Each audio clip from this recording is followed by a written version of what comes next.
Hillsborough police chief was not up to the job by his own admission. 96 died when David Duckenfield was in command. He says he was ill-prepared and probably not the right man for the job. Also tonight, Top Gear's Jeremy Clarkson suspended by the BBC after a fracas with a producer. The Met apologises to the families of the teenage girls who fled to Syria. And it's a treble for the Mullins-Walsh team. What a day! Walsh makes it Ruby Tuesday at Cheltenham with 3 wins out of 5.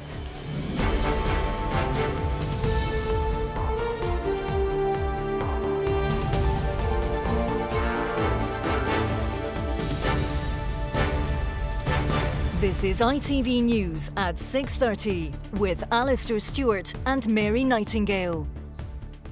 good evening. 200 relatives of victims listened in dignified silence today as the policeman in charge on the day of the Hillsborough disaster admitted he had not been the best man for the job. Former Chief Superintendent David Duckenfield, the match commander at the game where 96 Liverpool fans died, was giving evidence at their inquests. Mr Duckenfield said his experience of policing football matches had been limited. He agreed it was a serious mistake to accept the role without seeking advice. Emma Murphy was at the hearing. He's now 70 years of age, but as a 44-year-old police officer, David Duckenfield, here on the right, presided over the biggest loss of life in a British stadium. The officer in charge of policing at Hillsborough, as 96 Liverpool fans were crushed to death. For 26 years, the tragedy of Hillsborough has been subject to inquiry and re-inquiry in an ongoing quest for the truth. Today, at the inquest into those who died because of the events of that day, the former chief superintendent admitted publicly for the first time that he was not the right man to guard over those supposedly under his protection. In a day of evidence, Mr Duckenfield told the hearing he joined South Yorkshire Police as a cadet in 1960. He was promoted through the ranks, becoming a chief superintendent just 15 days before the tragedy. However, much of his experience was in criminal investigations, with only a relatively short time spent policing football matches. Asked by Christina Lambert QC if it was a mistake to take on the role, he said, "There was a culture in the police service at that time. You would learn, dare I say it, on the job. So it did not cross my mind to say I'm not up to the job. I just got on with it." Christina Lambert asked, in hindsight, was it a mistake? He replied, in hindsight, it was a serious mistake. "I should have thought about my limited knowledge of the role of a commander at a major event. All I would say is I'm older, hopefully wiser, and probably I was not the best man for the job on the day." For the families, the detail of the inquests continue an agony which has endured for over a quarter of a century. Jenny Hicks lost her daughters Sarah and Victoria. It's very important to me. I need answers about what happened to my children that day. And this is all part of the process. I mean, it's emotional, it's hard, but, you know, it's taken 26 years to get here, and I'm just finally happy that we are, you know, we've got to the point that we're at. David Duckenfield's evidence to the court will be crucial in that search for answers. But that search for answers will not be quick. It will go on over the next few days. We expect that Mr Duckenfield will be here at the court tomorrow giving evidence about the day itself, his decisions on that day and why he made them. They will be of great interest to the families, and then of course this inquest will move to the individual stages, looking to return inquest verdicts on all 96 of those who perished that day. Emma, thank you. The controversial Top Gear host Jeremy Clarkson was suspended today over what the BBC is calling a fracas with a producer. They immediately pulled this Sunday's episode from the schedules and have launched an investigation. Duncan Golestani reports. On Sunday's edition of Top Gear, Jeremy Clarkson was his usual excitable self. Yes, you're good. The show has made the presenter and the BBC a lot of money. It's pretty. But this afternoon, it said in a statement, following a fracas with a BBC producer, Jeremy Clarkson has been suspended pending an investigation. No one else has been suspended. Top Gear will not be broadcast this Sunday. Until now, the BBC has stuck by Clarkson. Last year, Top Gear's crew was forced to flee Argentina. The presenter was seen behind the wheel of a car with a number plate which looked a lot like a reminder of the 1982 Falklands conflict. Then there are the frequent accusations of racism, the derogatory term used in Burma, which saw Top Gear told off by the broadcasting regulator. And then the use of an offensive word during unbroadcast footage. For that, the Star issued an explanation. I realised that in one of the mumbled versions, if you listen very carefully with the sound turned right up, it did appear that I'd actually used the word I was trying to obscure. I was mortified by this, horrified. It is a word I loathe. Clarkson was put on his final warning. It just never shuts up. It would drive you mad. The BBC now has to decide what to do with the Star and the programme, which is one of its biggest money spinners. Duncan Golestani, ITV News. The head of Scotland Yard tonight apologised to the families of the 3 schoolgirls who are believed to have joined the self-styled Islamic State in Syria. Sir Bernard Hagenhow admitted to MPs that police should have communicated more directly with the families before the girls disappeared. Our UK editor, Red Catrew, has more. A father, a cousin, a sister. 3 weary relatives of 3 apparently ordinary girls. She used to watch Keeping Up with the Kardashians and stuff like that, so there was nothing that indicated that she was radicalised in any way, not at home. One of the many questions they still struggle to answer is why the girls left.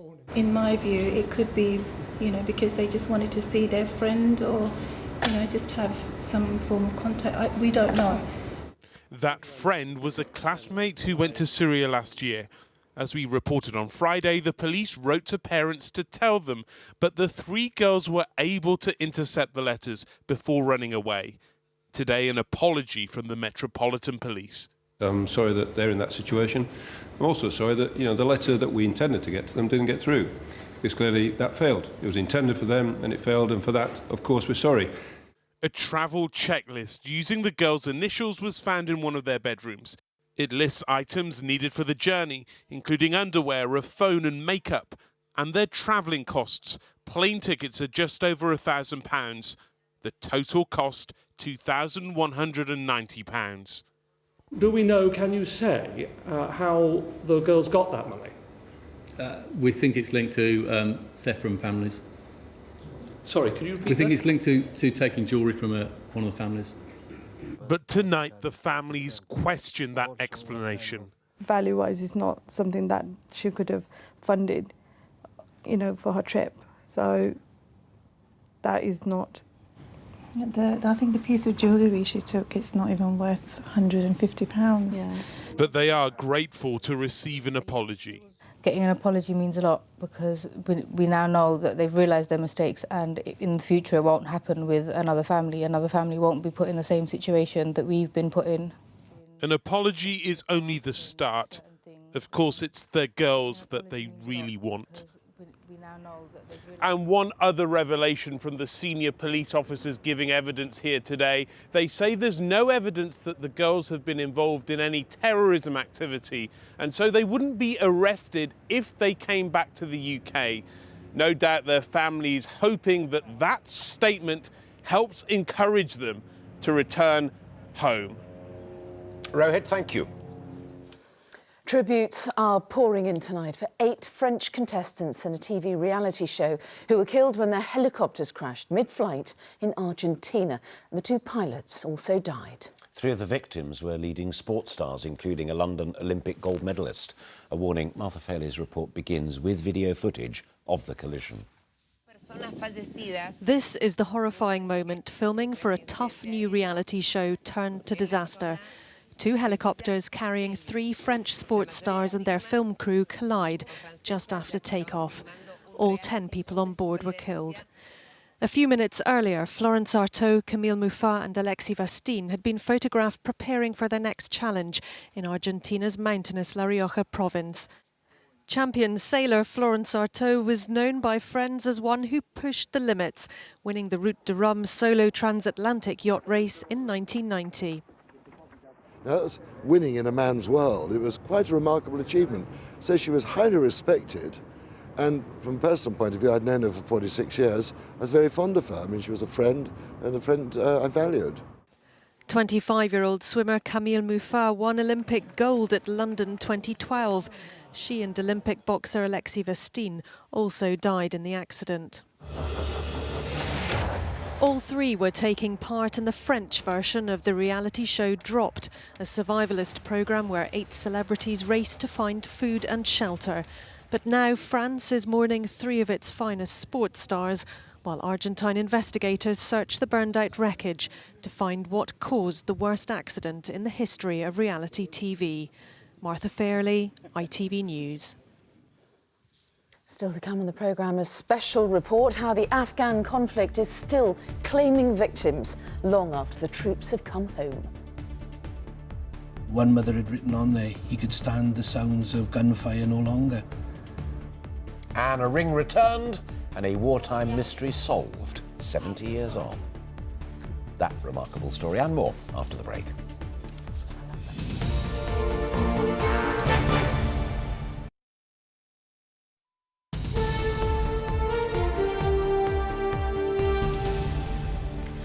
Welcome back. ITV News has learned there has been a 900% increase over the past 5 years in the number of Afghanistan veterans being treated for mental health problems.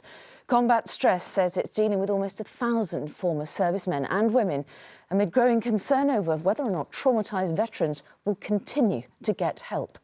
As Paul Davis reports, while Friday marks the formal end of the military campaign, for hundreds of veterans, the battle goes on.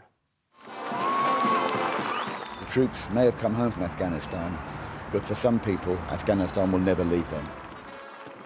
There will be consequences in communities that perhaps don't even know that it's heading their way.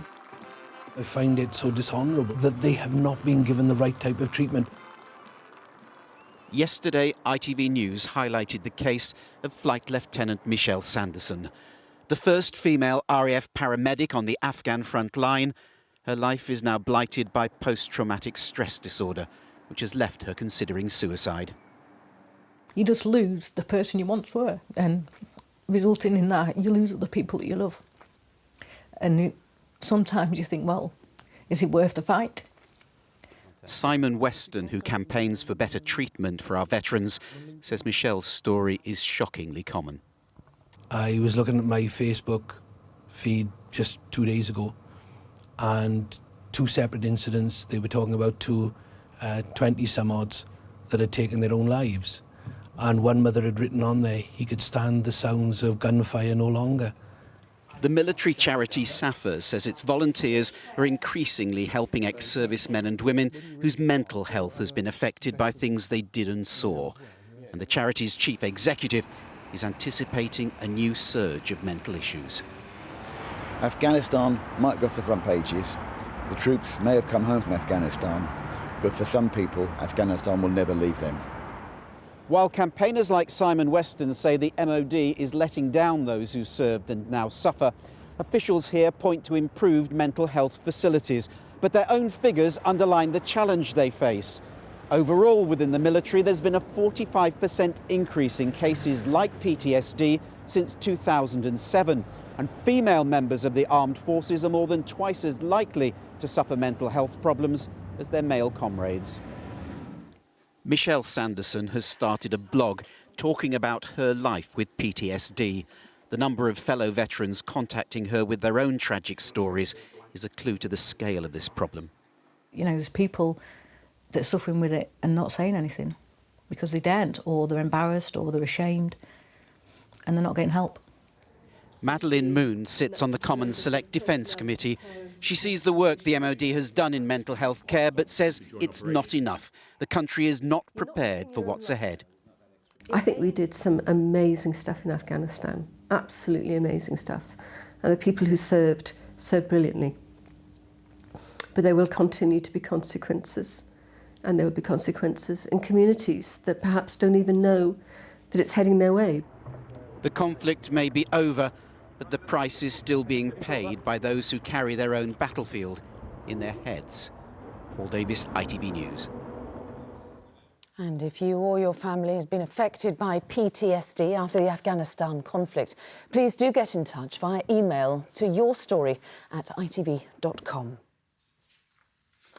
3 people involved in running a former Nottingham care home have been charged with manslaughter over the death of an 86-year-old woman.